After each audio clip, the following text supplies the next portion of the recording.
Hello दोस्तों, नमस्कार। हमारे चैनल में आपका स्वागत है।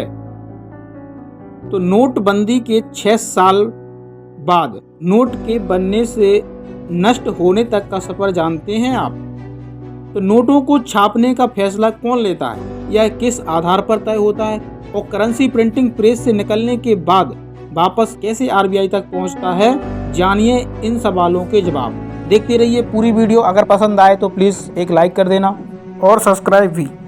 आरबीआई की रिपोर्ट कहती है मार्च 2021 तक देश में 2000 के लिए 24,510 लाख नोट ही चलन में थे। अब 500 के नोट ही 2000 के नोटों की जगह ले रहे हैं। ऐसे में सवाल उठता है कि नोटों को छापने का फैसला कौन लेता है, यह किस आधार पर तय होता है और करेंसी प्रिंटिंग प्रेस से निकलने के बाद वापस कैसे आरबीआई तक पहुंचता है। तो जानिए एक करेंसी नोट के बनने से लेकर उसके नष्ट होने का सफ़र कैसा है। तो 100 रुपए के नोट, 500 या 2000 के कितने नोट छापे जाएं, यह फैसला रिजर्व बैंक ऑफ इंडिया यानी आरबीआई, सेंट्रल बोर्ड और केंद्र सरकार मिलकर लेती है। लोगों की ज़रूरत को ध्यान में रखकर इसका फैसला लिया जाता है। आंकड़ा तय होने के बाद करेंसी प्रिंटिंग प्रेस में छापने के लिए भेजा जाता है।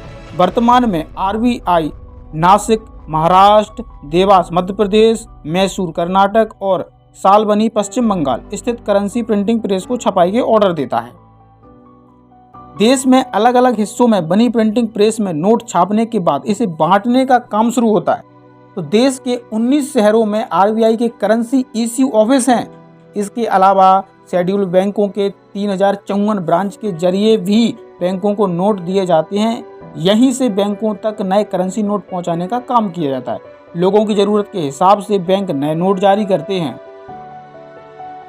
जब नए नोट लोगों तक पहुंचते हैं तो धीरे धीरे इनमें डैमेज आने शुरू हो जाते हैं। जैसे आमतौर पर 500 से 2000 के नोट 5 से 7 साल तक चलते हैं। अगर इस दौरान नोट अधिक कटा फटा नोट बैंकों तक पहुंचता है तो उसे आरबीआई को भेज दिया जाता है। आरबीआई के विशेषज्ञ यह तय करते हैं कि उस नोट को वापस चलन में लाया जाए या फिर नष्ट कर दिया जाए।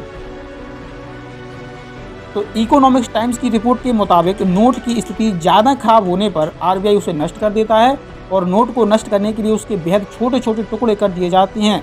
ये इतने छोटे टुकड़े होते हैं जिन्हें वापस जोड़ा नहीं जा सकता। ऐसे ह्यूमिडिफायर में गुजारा जाता है। इसके बाद बचा हुआ हिस्सा ज़मीन में गाड़ दिया जाता है। तो ये थी पूरी नोट के बनने से लेकर नष्ट होने तक की पूरी कहानी। तो आपको कैसी लगी, एक लाइक और कमेंट करके ज़रूर बताइएगा। धन्यवाद दोस्तों।